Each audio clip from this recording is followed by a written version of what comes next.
So in this scenario, again, she's repaid her mortgage by the time she hits retirement. But in option 3, she has significantly more in her pension and significantly more overall financial wealth by the end of the 20 years. Hello and welcome back to the Personal Investor Podcast. I'm Andrew Oxlade, standing in this week for Ed Monk while he's away on holiday, and I'm joined today by my Fidelity colleague Mariana Hunt. In today's episode, we'll be tackling one of the big dilemmas many of us face with our personal finances. If you've got a bit of extra cash each month, what's the smartest thing to do with it? Should you overpay your mortgage, invest in an ISA, or pay more into your pension? Sounds simple, but making the wrong choice could leave you tens of thousands of pounds worse off over the long term. Mariana's run the numbers, so today we're breaking down those calculations, the myths and the trade-offs, and we'll reveal which option came out on top when we modelled a real example. Before that, let me remind you that if you find this video useful or interesting, please subscribe to the channel. Give us a like, join the discussion in the comments. It really does help others find what we're doing here. And it means you'll get new content as it is released.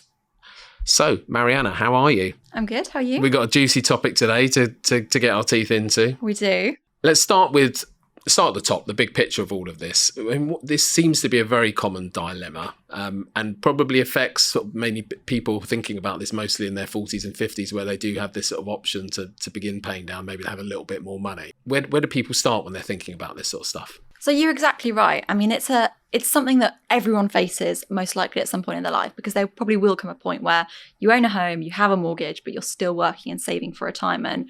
But as you say, it really impacts people once they hit their 40s and 50s. And that's because probably at this point, as we've talked about before on the podcast, you're probably hitting your peak earnings. So you're most likely earning more than you have done before. But at the same time, you've got these kind of juggling spending priorities. So when you're in your 40s and 50s, you're most likely looking forward to that retirement finish line and thinking, oh gosh, have I got enough saved? How soon can I get there?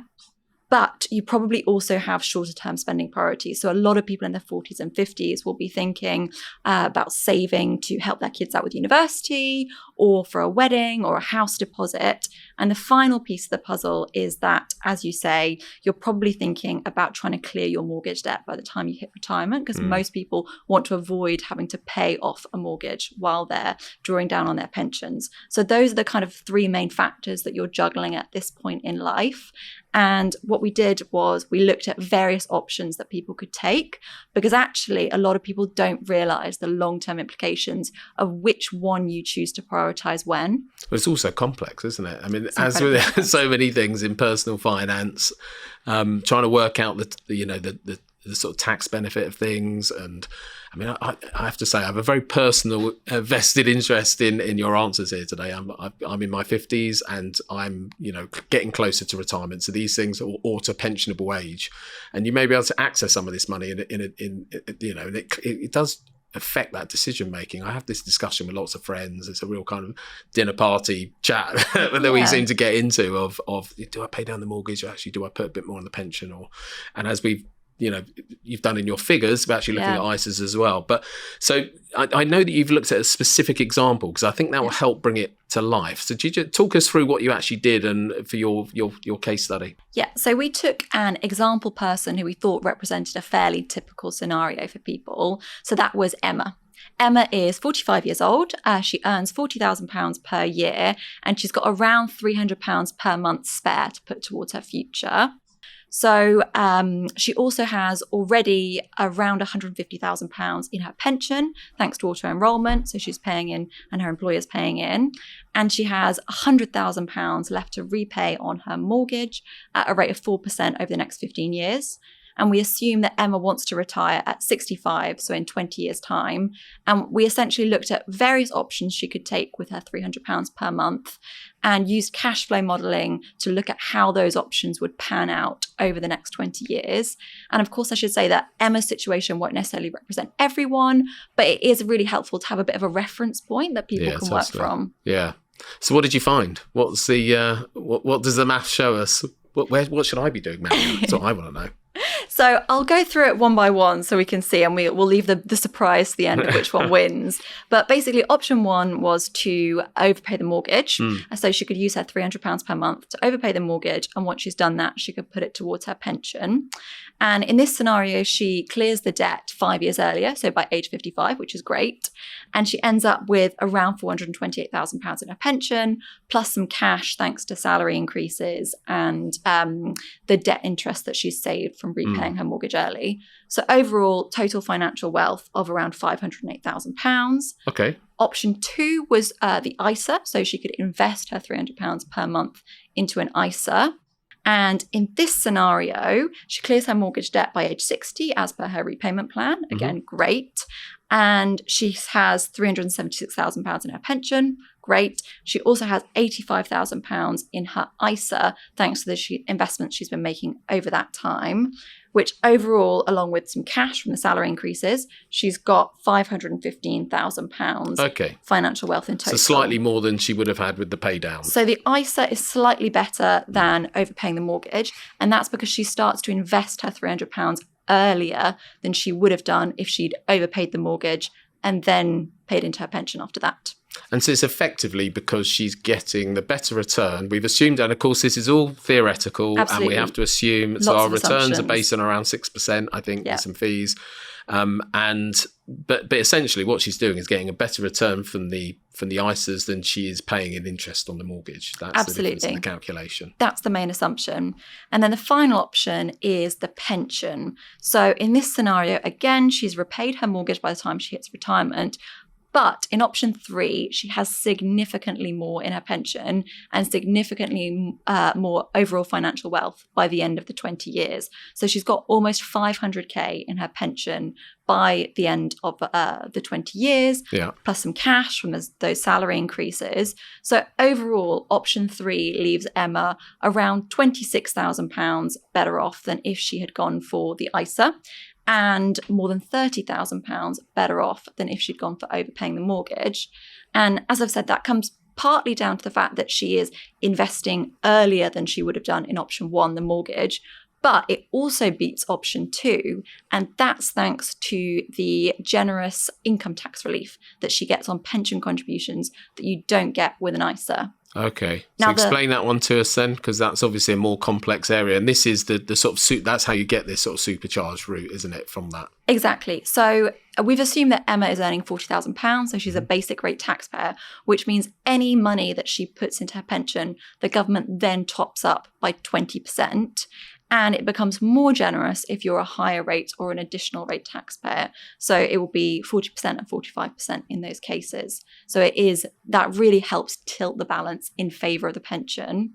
I see. And so effectively then, so the numbers we're already talking about, so what was the difference you said between paying off and pension, sort of around 50k? £30,000, more than 30. Okay. Yeah.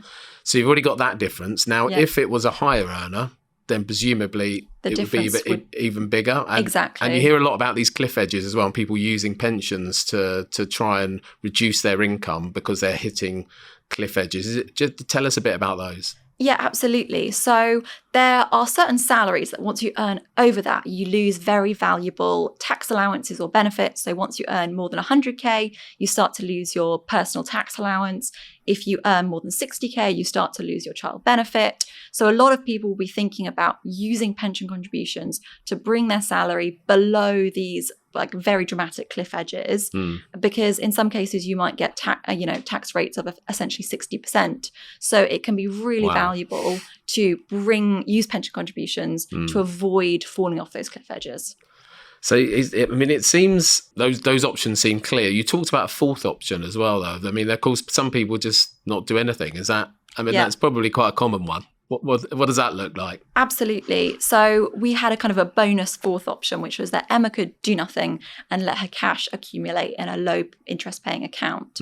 And this was by far the worst of all. So it leaves her around £60,000 worse off than if she'd gone down the pension option. And the real risk here is that her money actually loses value in real terms over those 20 years because inflation is greater than the interest she's getting on her cash. Very common problem with savings that we talk about a lot here. Absolutely. But it's kind of it's an interesting there's an interesting psychology to all of this as well, isn't there? As in, so you've made it sound very simplistic, and you make the pension sound like a no-brainer, but actually that's not for everyone because of the risks involved with that. Or I mean, for some people, they may just want to pay the mortgage down because they feel safer doing that.